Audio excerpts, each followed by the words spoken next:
अभी हम लोग पढ़ेंगे फिजिक्स। और पहले हम बताए थे कि अवतल दर्पण में या उत्तल दर्पण में फोकस दूरी वक्रता त्रिज्या की आधी होती है और वक्रता त्रिज्या फोकस दूरी की दुगनी होती है।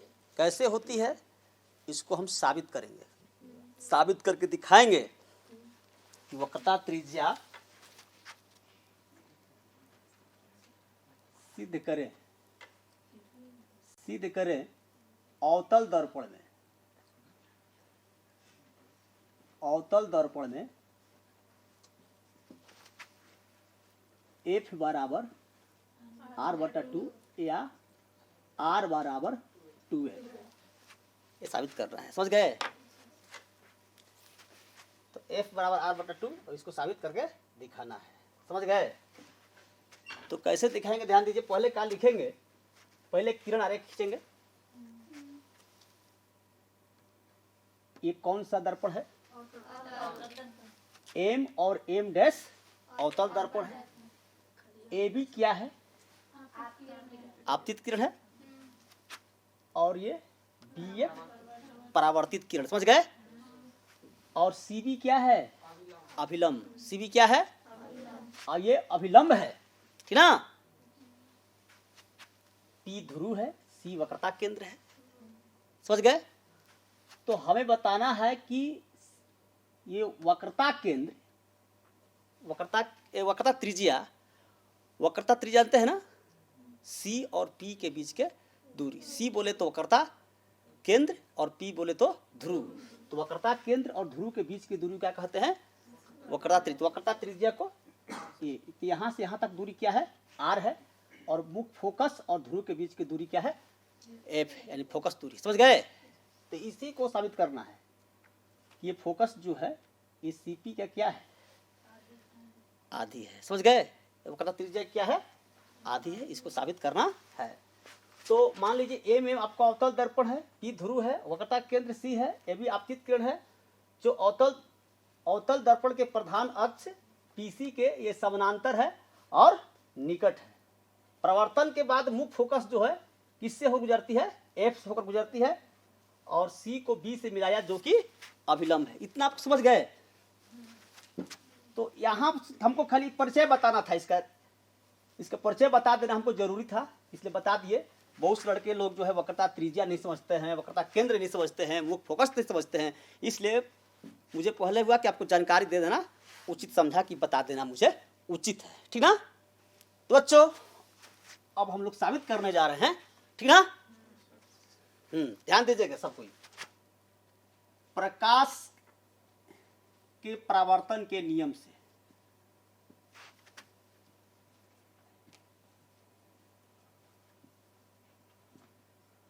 प्रकाश के परावर्तन के नियम जानते हैं? क्या होता है? आपतन कोण परावर्तन कोण के बराबर होता है। पढ़े ना? तो आपतन कोण बराबर परावर्तन कोण, ठीक ना? तो बच्चों ध्यान देंगे, इसमें आपतन कोण क्या है? आपतन कोण किसे कहते हैं बताए थे हम?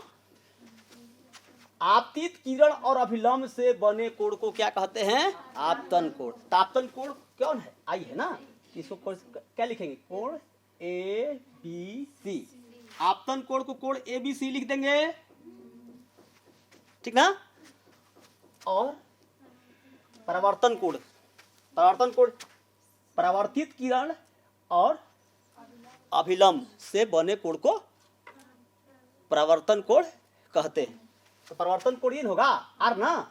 इसको कैसे लिखेंगे? CBF, कोण CBF, ये परावर्तन के नियम से। पहला समीकरण समझ गए? अच्छा, अब बात आती है AB जो है CP के समानांतर है और CB एक तिर्यक रेखा है। तो ये कोण और ये कोण क्या होगा? दोनों एकांतर कोण हो जाएगा ना? ऐसे पढ़ते हैं कि जो जेड जैसी आकृति से जो कोण बनते हैं उसे एकांतर कोण पढ़े आप लोग ना? तो यहाँ से रेखा और इसे होते हुए मिला के देखिए, ये एकांतर कोण बन रहा है ना? कोण आई और कोण आई। तो इसको क्या लिखेंगे? हैं? कोण ए बी सी, कोण ए बी सी बराबर कोण बी सी एफ लिखेंगे। समीकरण 2 ये लिखेंगे एकांतर कोण से। एकांतर कोण कैसे हुआ बता दिए, समझ गए। अब बात आती है बच्चों कि समीकरण 1 तथा 2 से, समीकरण 1 तथा 2 से, समीकरण 1 तथा 2 से देखिए आपका LHS बराबर है तो RHS बराबर हो जाएगा। यानी कोण जो है CBF, कोण CBF बराबर कोण BCF हो जाएगा, हो जाएगा। CBF ध्यान देंगे, CBF मतलब ये कोण और कोण BCF मतलब ये कोण है ना। ये दोनों कोण आपस में क्या है? जब जिस त्रिभुज में दो कोण बराबर हो उसकी सम्मुख भुजा भी क्या होती है? पढ़े ना आप लोग, पढ़े ना। तो यहाँ पर देखिए, तो इस कोण के सामने का CBF कोण के सामने का भुजा क्या है? FC है ना। और इस कोण के सामने का भुजा BF है। तो आप लिख सकते हैं कि ABC क्या हुआ? हाँ, चूंकि ABC है, ABC एक समद्विबाहु त्रिभुज है। समद्विबाहु त्रिभुज जानते हैं ना। समद्विबाहु त्रिभुज में दो भुजा बराबर होते हैं, दो कोण जब बराबर होते हैं दो भुजा बराबर होंगे। तो BF जो होगा BF CF के बराबर होगा, समझ गए? ठीक है।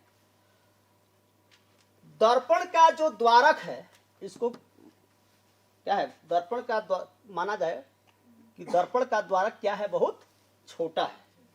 तो B बिंदु जो है, यदि दर्पण का द्वारक छोटा है तो यदि B बिंदु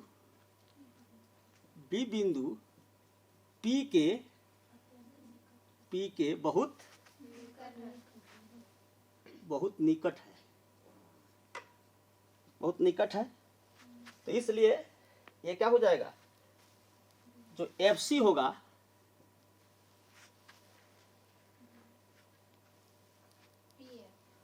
हाँ क्या, हाँ BF जो होगा, BF जो है PF के क्या होगा? बराबर होगा। BF जो होगा PF के बराबर होगा। यानी PF बराबर BF बराबर हो जाएगा। तो इसको आप मान लीजिए समीकरण 3, इसको मान लीजिए आप 4। तो PF और BF क्यों बराबर हुआ? PF और BF, तो B जो है बिंदु P पे निकट आ जाएगा, तो ये रेखा जो इसको ढक लेगा। तो BF और PF दोनों आपस में क्या हो जाएंगे? तो क्या PF तो PF बराबर जो होगा वो BF बराबर हो जाएगा। तो इसके बाद लिखेंगे हम समीकरण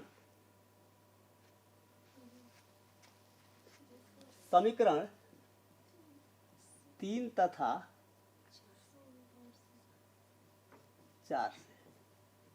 तो आपको देखेंगे तो BF LHS से बराबर है, तो PF जो होगा किससे बराबर होगा? PF जो होगा CF के बराबर हो जाएगा। अब देखिए PF और CF बराबर हो गया। चूंकि F जो है, F CP का मध्य बिंदु है, ठीक है।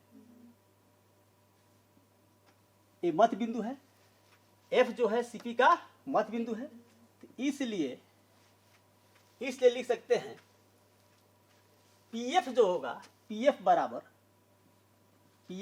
क्या लिख सकते हैं, सीपी बाटा में सी बटा में 2 लिख सकते हैं, आधा लिख सकते हैं। इतना समझ में आ गया। अब बात आती है तो पीएफ बराबर जो है पी और एफ के बीच की दूरी को क्या कहते हैं, फोकस दूरी। तो एफ लिख सकते हैं, पी और एफ के बीच एफ, और सी और पी के बीच की दूरी क्या कहते हैं, वक्रता त्रिज्या। आर बटा में 2, एफ आर बटा 2 हो गया। या कहेंगे हम कि आर बराबर क्या हो जाएगा, 2f। क्या आपको समझ में आया? बोले समझ में आया? यहाँ पर कोई दिक्कत है तो आप अवतल दर्पण में सिद्ध कर सकते हैं ये दोनों चीज। एफ बराबर आर बटा 2, आर बराबर 2f। क्या आप लोग अच्छा से सिद्ध कर सकते हैं? इसमें कोई दिक्कत नहीं है? बोलिए।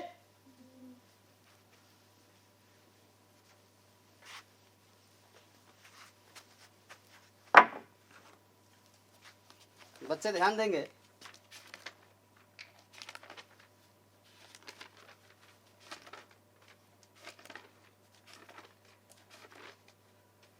एक चीज हम बताना भूल गए थे आप लोग को कि समतल, अवतल, उत्तल दर्पण की पहचान कैसे करेंगे। परीक्षा में कोई पूछ देता है कि आपको एक समतल दर्पण दे दिया गया है, एक उत्तल दर्पण दे दिया है, एक अवतल दर्पण दे दिया गया है, तो बिना छुए आप कैसे जानेंगे कि समतल है कि अवतल है कि उत्तल है? आपको 3 दर्पण दे दिए इस तरह से, और तीनों दर्पण को बिना छुए जानना है कि कौन दर्पण क्या है। तो यदि जिस दर्पण में दर्पण के हम नजदीक जाते हैं और दूर फिर जाते हैं और अपना अवलोकन करते हैं, हम देखते हैं कि जिस दर्पण में बना प्रतिबिंब हमेशा सीधा और वस्तु के आकार के बराबर दिखाई देता है तो वह समतल दर्पण है। यदि वो वस्तु बड़ा दिखाई देता है तो अवतल है। यदि वस्तु का प्रतिबिंब जो हमेशा सीधा और आकार में वस्तु से हमेशा छोटा दिखाई दे तो समझ लीजिए क्या है, उत्तल दर्पण। तो आप अवतल दर्पण, उत्तल दर्पण, आप दर्पण के पास नजदीक और दूर जाकर बता सकते हैं ना कौन अवतल है कौन उत्तल। समतल समझ लीजिए कि आपका जितना शरीर का आकार है उसी आकार के बराबर बनेगा, और जितना दूरी पर है उतना दूरी बनेगा, और काल्पनिक सीधा बनेगा। ठीक है। अब है कि आप छू कर कैसे जानेंगे। छू कर आपको एक अवतल, उत्तल और समतल दर्पण दे दिया गया है, आप छू कर कैसे जानेंगे कि अवतल है कि समतल है कि उत्तल है। तो समतल दर्पण अगर छुएंगे, जिस दर्पण को छुएंगे जिसका प्रवर्तक सतह समतल होगा, प्लेन होगा, चिकना होगा, समतल होगा तो क्या होगा वो समतल दर्पण। और जिस दर्पण का प्रवर्तक सतह छूने पर हमें उभरा मालूम पड़े, उठा हुआ मालूम पड़े तो उत्तल दर्पण है। और जिस दर्पण का प्रवर्तक सतह छूते हैं अगर वो धसा मालूम पड़े तो वह क्या है, अवतल दर्पण है। समझ में आ गया? तो बिना छुए भी समझ में आ गया और छूकर भी आप जान सकते हैं। तो अब हम आप लोग को दर्पण में तो बहुत से डिफिनेशन बता चुके, स्थिति बता चुके, अब बात आती है कि जिस तरह से हम लोग अवतल दर्पण में, अच्छा अवतल दर्पण में सभी दूरियां जो है, उत्तल दर्पण सभी दूरियां कहाँ से मापी जाती है, ध्रुव से मापी जाती है। समझ गए?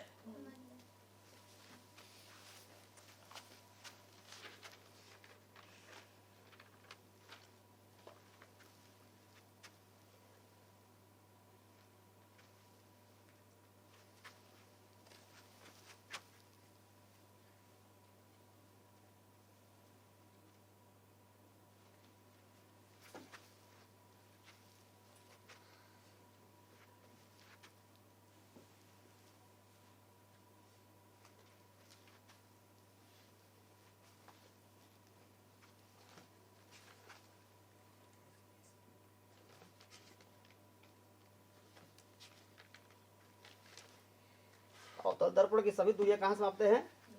ध्रुव से। छोड़िए, सिद्ध करा रहे हैं थोड़ा सा दर्पण, उत्तल दर्पण। उत्तल दर्पण में आपको सिद्ध करना है F बराबर R/2।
देखो बच्चे, इसमें हम उत्तल दर्पण में थोड़ा सिद्ध करा के बताते हैं ना।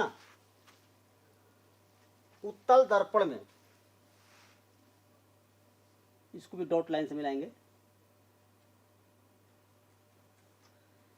इसको भी डॉट लाइन से मिलाएंगे। तो अब है कि इसमें M और M डैश क्या है? उत्तल दर्पण है। ध्रुव क्या है? वक्रता केंद्र है। और OPC क्या है? प्रधान अक्ष है। CV क्या है? ये अभिलंब है। और इसमें P और C यानी वक्रता केंद्र और ध्रुव के बीच की दूरी क्या कहते हैं? वक्रता त्रिज्या। और P और F की दूरी क्या कहते हैं? इसको F बोलते हैं।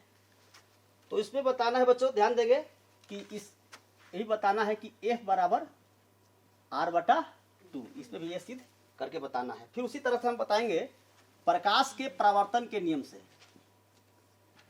प्रकाश के परावर्तन के नियम से, प्रकाश के परावर्तन के नियम से, ठीक ना। तो प्रकाश के आप जानते हैं आपतन कोण, आपतन कोण बराबर क्या होता है? परावर्तन कोण। क्या होता है? आपस में बराबर होता है। तो आपतन कोण जो होगा इसमें कौन होगा आपतन कोण? तो ये चूंकि आपतित किरण है तो ये परावर्तित किरण है, तो ये इसको R से, परावर्तित किरण अभिलंब से बना कोण को, और ये चूंकि आपतित किरण है ना, आपतित किरण अभिलंब से बने कोण को I से करते हैं। समझ गए? तो कोण ABN, कोण ABN बराबर कोण DBN, DBN हो जाएगा। ABN, ये छूट गया है ना। ABN क्या है? आपतन कोण। और DBN क्या है? आपतन कोण परिवर्तन कोण के क्या होता है? बराबर होता है। उसी प्रकार कोण DBN, ध्यान देंगे, कोण FBC बराबर कोण FB बराबर कोण DBN, ये किसके नियम से होगा? FBC, FBC मतलब ये कोण FBC और DBN, ये कोण और ये कोण दोनों बराबर होगा। किसके नियम से? ये शीर्षाभिमुख कोण से। किसके? शीर्षाभिमुख कोण से। चूंकि बच्चे यहाँ पर AB जो है CP के क्या है? समानांतर है। और इसमें CBN रेखा जो उससे मिलती है। तो कोण ABN, कोण ABN जो होगा, कोण ABN जो होगा कोण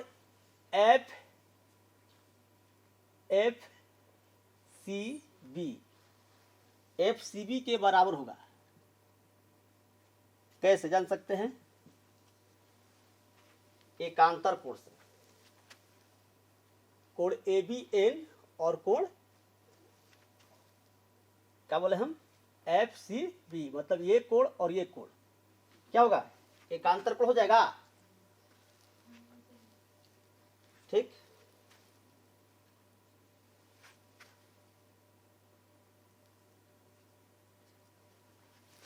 समीकरण 1, 2 तथा थर्ड से आपका हो जाएगा, आपको एफ बी सी जो होगा कोण एफ बी सी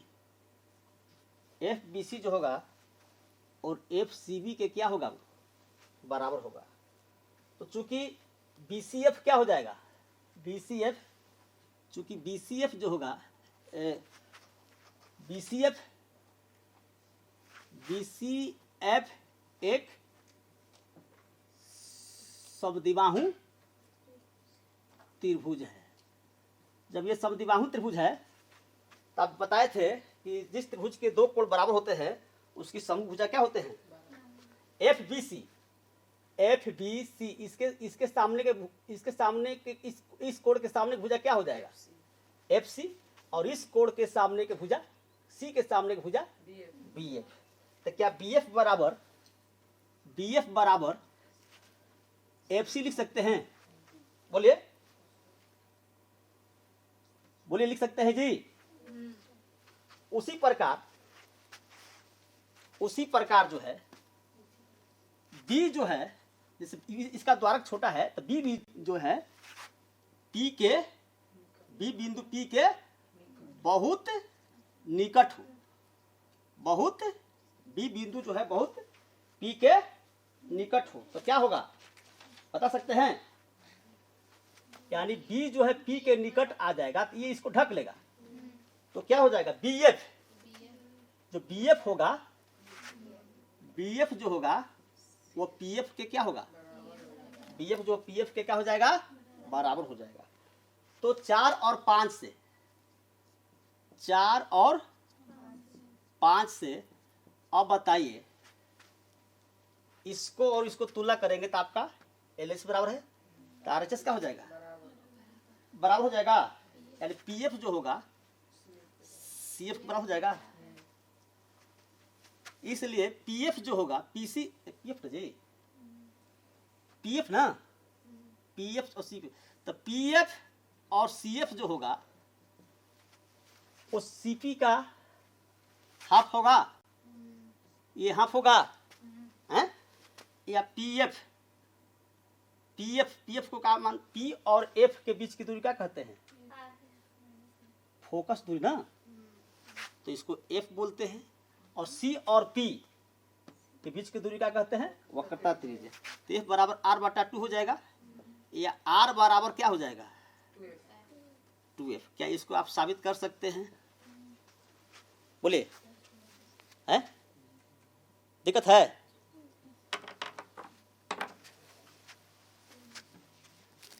अब हम आगे बताने जा रहे हैं बच्चों। तो ये तो आप लोग समझ गए पूरी तरह से। आप एक स्थिति जो था आपको उत्तल दर्पण के दो स्थिति हम नहीं बता पाए थे, उस वक्त शायद छूटा था। तो उत्तल दर्पण में जब वस्तु अनंत पर हो तो उसका प्रतिबिंब कैसे बनता है ना? उत्तल दर्पण में स्थिति बताए थे नहीं ना? तो ऐसा उत्तल दर्पण में स्थिति थोड़ा फिर से हम लोग समझ लेंगे, ठीक ना? तो उत्तल दर्पण में स्थिति क्या होगी, ध्यान दीजिएगा। जब वस्तु अनंत पर हो, जब वस्तु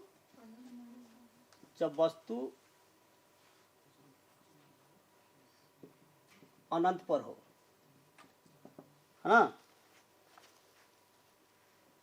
किस दर्पण में बता रहे हैं, उत्तल में ना? नहीं, गलती हो गई, ठीक है ना, अंदर से लेते रहता है।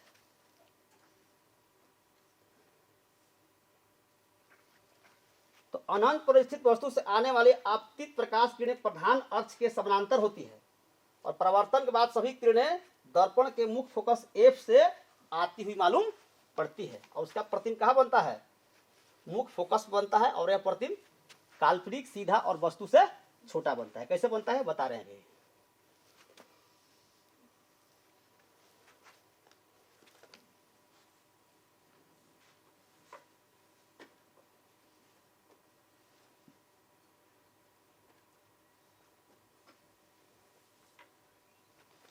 प्यारे बच्चों ध्यान देंगे,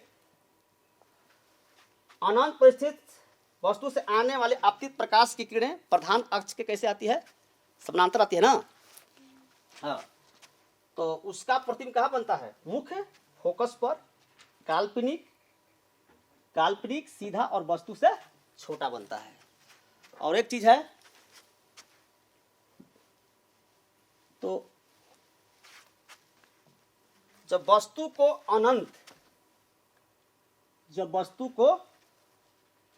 अनंत और वक्रता केंद्र के बीच रखा जाता है,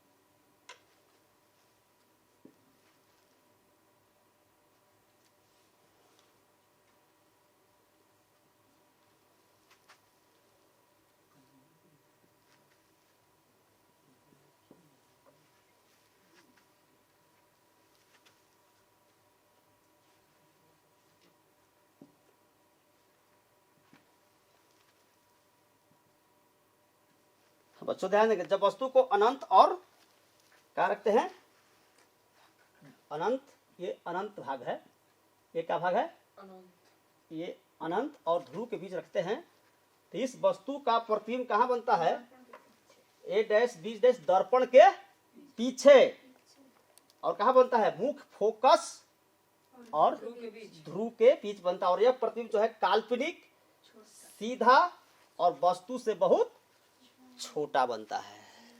समझ गए, जब वस्तु को हम अनंत और वक्रता केंद्र के बीच रखते हैं उत्तल दर्पण में, तो उसका प्रतिबिंब कहाँ बनता है,